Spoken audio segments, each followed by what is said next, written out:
No, I am so fly like Aladdin. I start the ship, I'm the captain. Them niggas they're talking, they're chatting, but they cannot play with it. Hey guys, and welcome to a preview, second preview of the season. This preview is between Tottenham Hotspur and Chelsea. This is Tottenham's first game at their new temporary home. You know, they're playing at Wembley while they are revamping their original ground, White Hart Lane. And, you know, it's going to be an interesting match, you know, because right now, I know the word crisis gets thrown around a bit too much, but Chelsea are in crisis. I mean, sure, they'll probably still do well over the course of the season, but right now, in the present, Chelsea are in crisis. Chelsea cannot afford to lose this game. They cannot. Because if they lose this game, they could be 6 points behind Arsenal, Tottenham, City, Man United after 2 games. Of course, there's 36 games left in the season, but you don't want to be that far behind after just 2 games. It's demoralizing. But, you know, as I said, 36 games still after that. So you cannot be too, it's not the end of the world, but it's not great either. As for Tottenham, well, the only thing you can say is that the only thing Tottenham have going against them at this point is that they have a terrible record at Wembley. I mean, last year when they played at Wembley in the Champions League, they only won 1 of the 3 games, and that was pretty much the reason why they crashed out of the Champions League in the group stage. And by crash, I mean crash, as in drum, crash. So, you know, they need to, you know, I'd say they'll put that behind them this season, because Tottenham are a top quality side. It'll take more than just a stadium to keep them at bay for a whole season. It might take a couple of games, maybe a couple of draws, or even a defeat, maybe in the first 5 games. But I still reckon that they will be strong, very strong at home this season. So the 2 managers, Mauricio Pochettino and Antonio Conte. Well, Mauricio Pochettino hasn't done too much in this transfer window, but he's obviously doing something right because they started really well. I mean, of course, you can't draw any conclusions from the first weekend. I mean, I'm pretty sure people don't even look at the Premier League table on the first weekend, because the first weekend of the season, the table is irrelevant. So, you know, you can't draw any conclusions. But I still think that Tottenham, that was a strong performance, you know. Playing against 10 men because of the recklessness and idiocy of Jonjo Shelvey for Newcastle. I mean, you can, like, some teams would have struggled to play against 10 men. And some teams can struggle because they can actually still find it really hard to break down the team. But Tottenham, as soon as Newcastle went a man down, within 20 minutes it was 2-0 to Tottenham, and the game was over at that stage. So, you know, that's the good thing about Tottenham. They can always break down a team, and they can always defend. That's the really important thing, you know. And to win a title, sure, you have to score goals, but at the end of the day, the most simple rule in football is that if you don't concede, if you score one goal, and you do not concede, you win. It's the simplest rule in football, you know. So conceding, if you want to win the league, right, you have to concede less than, on mathematical average, less than a goal a game, which means, you know, you can't be conceding any more than 35 goals in a season, you know. So, I mean, more than 35, I mean, 38, you know, around that area. You can't be conceding more than that in a season if you want to win the league. As for Chelsea, Well, as I said, I still think they'll do pretty well, but their defeats to Burnley at the weekend was a shock. It really was a shock. You know, it was shambolic in stages.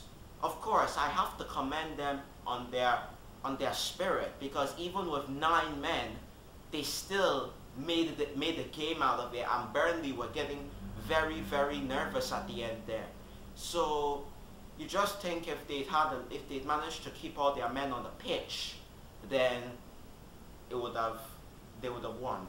But Chelsea are in crisis, not just on the pitch, but they have a lot of players that are going to miss this game. Gary Cahill is suspended for this game. Cesc Fabregas is suspended for this game. Pedro is injured. Eden Hazard is injured.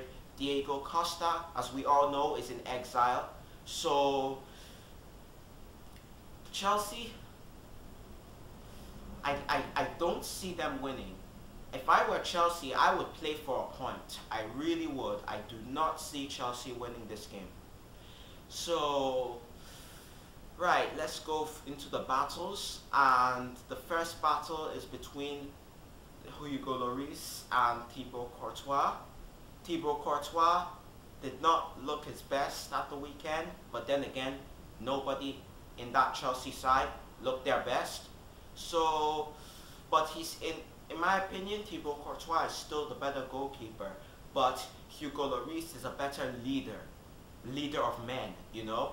So, in my opinion, Thibaut Courtois wins this battle, but Hugo Lloris, you know, don't get me wrong, Hugo Lloris is a top quality goalkeeper, one of the best in Europe, but Thibaut Courtois just edges this one.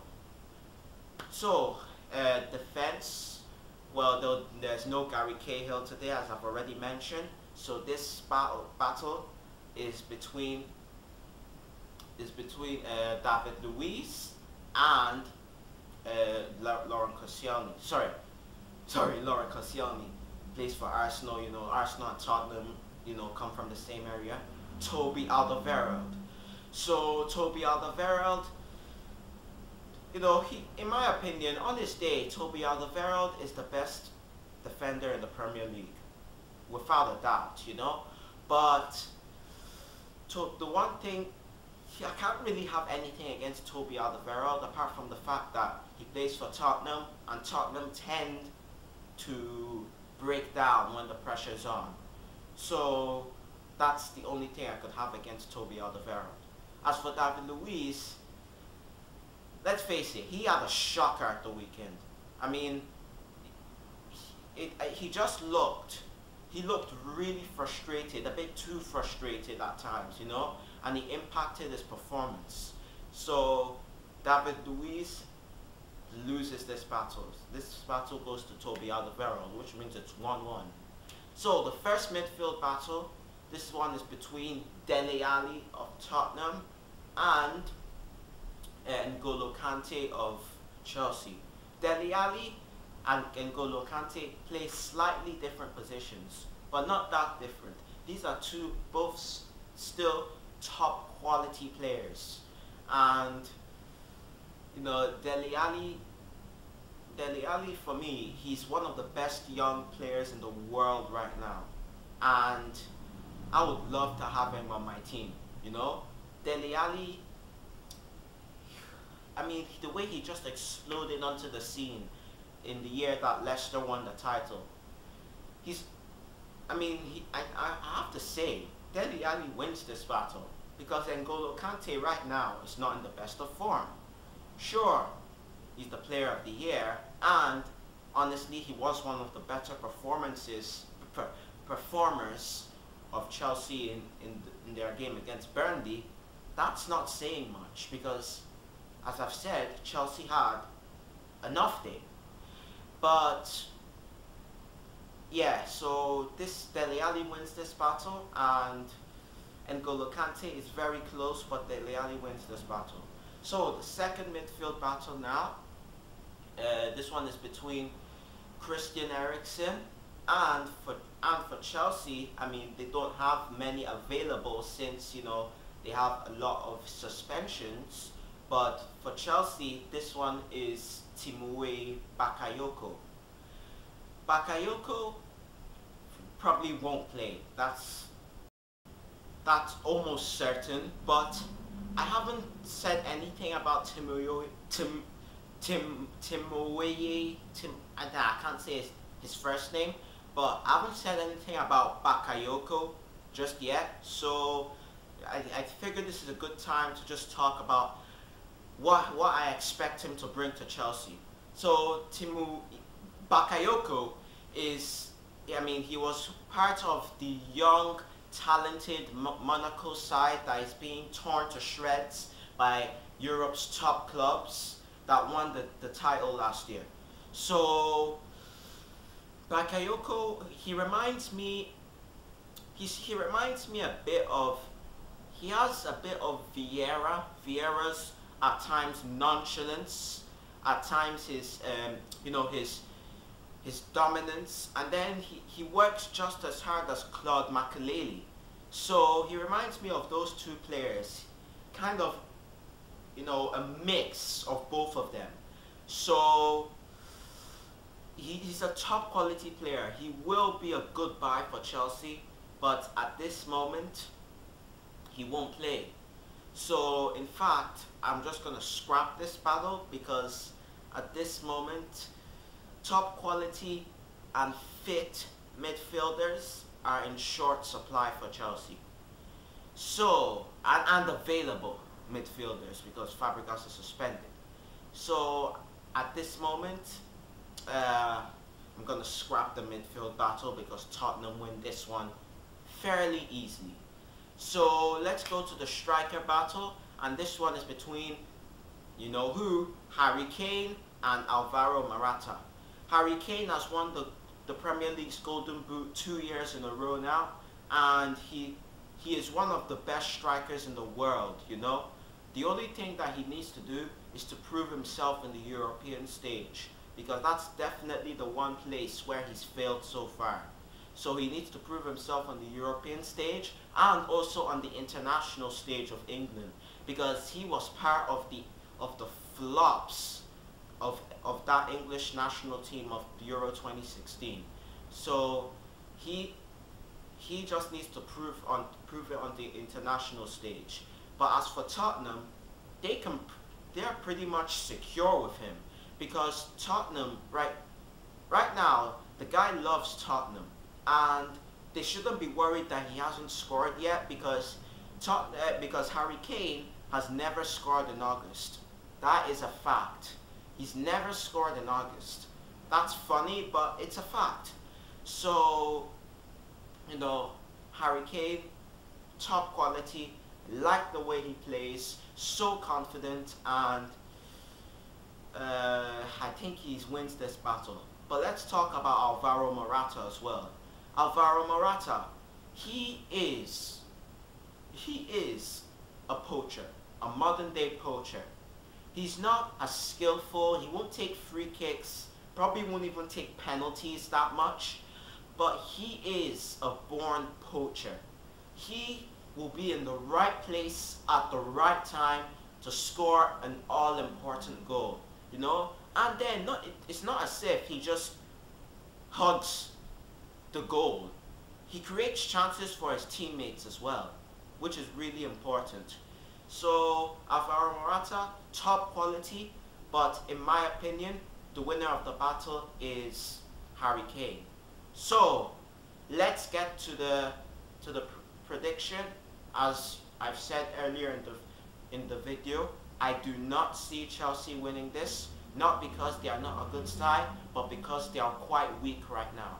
So I say Tottenham will win this, and quite handily too. 3-1, 2-0, but I say Tottenham will win this. For Chelsea, they have to go for a point. They have to go for a point. And I do not see them winning it, so that's my prediction. Alright, I hope you've enjoyed this video. Thanks for watching, and don't forget to subscribe if you're new, and see you next time. Bye bye.